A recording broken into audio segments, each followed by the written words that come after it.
ममता बनर्जी ने मुख्य चुनाव आयोग को पत्र लिखा और फर्जी वोटर जोड़ने का आरोप लगा रही है। अरे बिहार और यूपी से वोटर आ रहे हैं।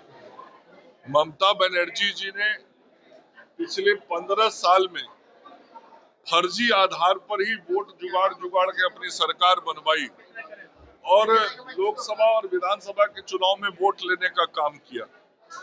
इसी की तो तड़पड़ाहट उनके मन में आप लोग 3 महीने से देख रहे होंगे कि जब से चुनाव आयोग ने ट्रांसपेरेंट तरीके से फ्री और फेयर इलेक्शन कराने के लिए SIR का काम किया तो वो दिल्ली से लेकर कलकत्ता तक बिना मतलब का बयानबाजी, कार्यक्रम, आंदोलन, धरना कर रही थी।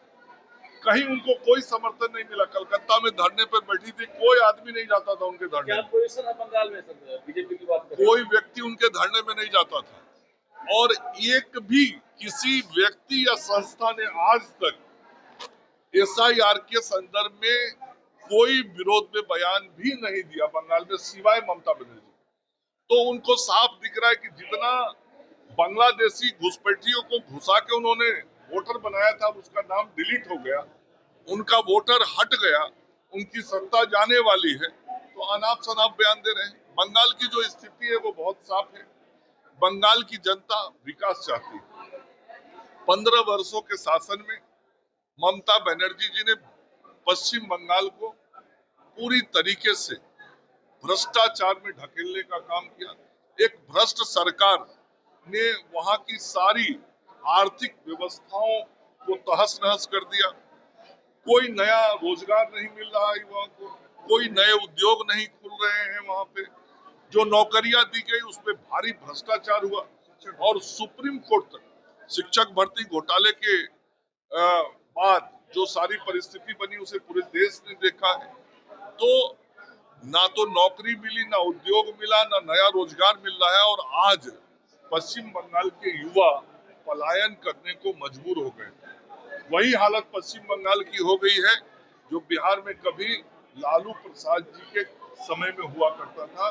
बिहार के युवाओं को पलायन करना मजबूरी था, आज पश्चिम बंगाल के युवाओं को पलायन करना मजबूरी है। इसलिए अब पश्चिम बंगाल की जनता पश्चिम बंगाल को विकसित बंगाल बनाना चाहती है।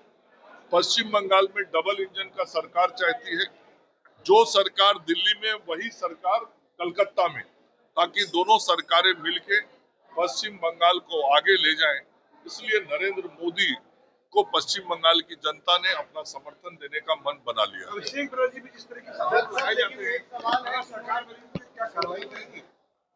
ये तो तथ्य और साक्ष्य पे जो संस्थाएं होती है सरकार की, उनको देखना होता है। हम लोग राजनीतिक रूप से किसी से कभी भी प्रतिशोध का भाव रख के काम नहीं करते। हाँ, जिसने भी गलत किया हो तो जो गलती करेगा उसको गलती का सजा भुगतना पड़ेगा।